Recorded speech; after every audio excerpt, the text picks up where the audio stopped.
Waalaikumsalam warahmatullahi wabarakatuh. Kula kali rencang-rencang kula badhe mempresentasiaken drama. Kula Bungaran Juwarama. Kula Novel Arisli. Kula Budi Wijayani. Kula Didi Sabta Fitra Mardani. Kula Nisra Putra Rutia. Kula Rizky Saputra. Drama inggih menika genre karya sastra ingkang nggambaraken pasgesangan manungsa kanthi gerak. Drama nggambaraken kasunyatan urip, karakter lan perilaku manungsa lewat peran lan dialog. Drama karya seni sing dimaksudake kanggo pagelaran wangun formal sastra. Drama minangka genre karya sastra kang nggambaraken uripe manungsa kanthi gerak. Gambar drama, cerita lan cerita ing drama ngundhut konflik lan emosi kang mligi kanggo pagelaran teater. Naskah drama digawe kanthi cara sing mengko bisa dipentasake kanggo nyenengake cerita lan cerita ing drama ngandhut konflik lan emosi kang mligi kanggo pagelaran teater. Naskah drama digawe kanthi cara sing mengko bisa dipentasaken supaya bisa dinikmati dening penonton. Cerita ing gerakan definisi istilah drama nalika jaman kolonial Walanda ing Indonesia diarani tonel. Tonel banjur dikembangake diganti karo istilah drama dening PKG Mangkunegara. 8. Sandiwara asale saka tembung Jawa. Sandi lan wara. Sandi tegese rahasia. Dene wara utawi warah tegese piwulang. Sandi tegese rahasia. Ini wara tegese piwulang. Jadi istilah sandiwara nang teges piwulang kang didhawuhake kanthi simbol-simbol dene maknane drama modern lan tradisional. Kudu dibedakake ing drama modern kegiatan drama nggunakake naskah dialog.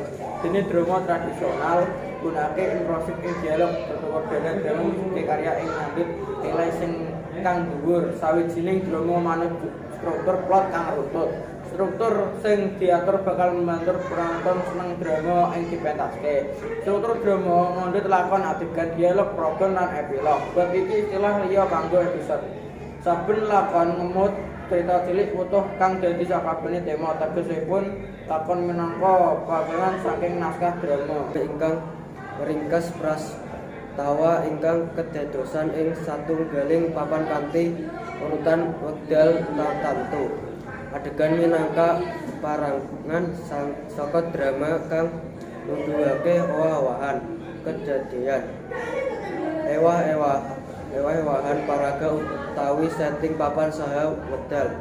Contone ing adegan pisanan ana paraga A ngomong karo paraga B.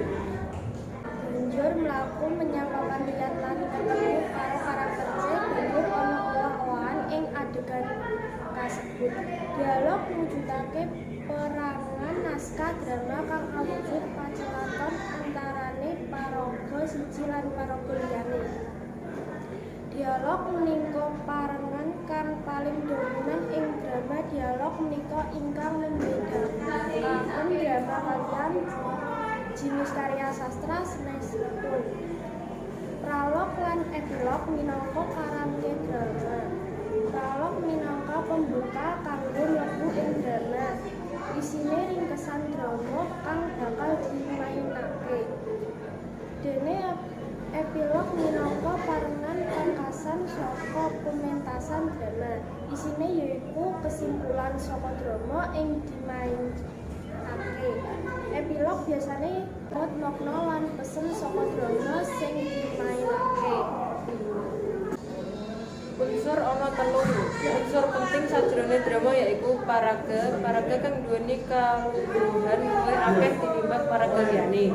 Lumrahe digolongake protagonis utawa antagonis.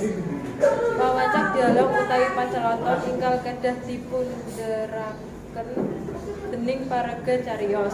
Kramagung tuntungan tumindak utawa tumindak kang kudu ditindakake dening paraga. Ing naskah drama, kramagung ditulis nganggo kurung, biasane dicetak miring. Tragedi drama kang nyatakake cerita sedih para priyayi. Cerita ing drama tragedi yaiku perjuangane para leluhur sing dadi pahlawan drama tragedi. Drama tragedi iku drama kang nyeritakake cerita sedih para penyanyi. Cerita ing drama tragedi iku perjuangane para leluhur sing dadi pahlawan kanggo nglawan macem-macem perlawanan marang dheweke. Oposisi iki ora adil amarga bedane kekuatan cerita kang ana ing drama tragedi iki pancen serius nganti njajari rasa welas asih lan budi. Drama komedi iku drama kang ngunggahke cerita sing ora pasti, serius nanging lucu. Cerita kasebut geguyutan karo kedadian-kedadian sing bisa kedadian ing drama. Bab-bab lucu kasebut dumadi saka salah bawane paraga lan ora ana geguyutane karo kalahan cerita. Tumindak lucu uga ngandhut kawicaksanaan para praga. Melodrama duweni cerita sing serius banget ing cerita ana macem-macem kebetulan. Cariyos ing melodrama menika nuwuhaken praos welas asih ingkang ndadosaken para pamirsa kemerangsung. Kalih rencang-rencang kula badhe sesi tanya jawab.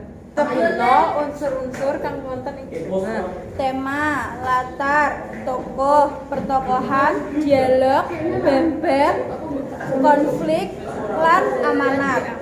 Ingkang drama Drama inggih menika genre karya sastra ingkang nggambarake pengesangan manungsa kanthi gerak. sebutno kalih jenis drama. Drama tragedi kalih drama komedi. Cukup semanten presentasi saking kelompok kula. Wassalamualaikum warahmatullahi wabarakatuh.